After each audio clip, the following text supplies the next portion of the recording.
Hi guys, welcome back with me again in the channel. On today's tutorial, I'm going to show you how you can change your business name on Facebook.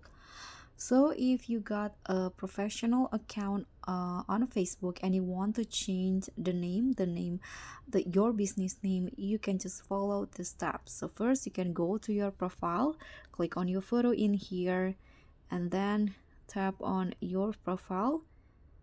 Now you can just sorry, not that one. You can just click on this settings at the top,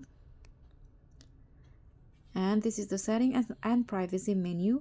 Now you can just click on this see more in account center, and then click on your profiles in here, then click on the your Facebook profile.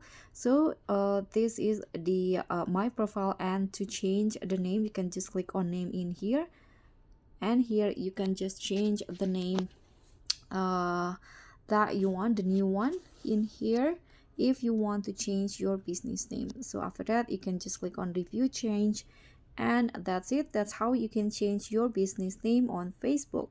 Thank you so much for watching. Don't forget to like, comment, and subscribe. Also click on the thanks. Bye.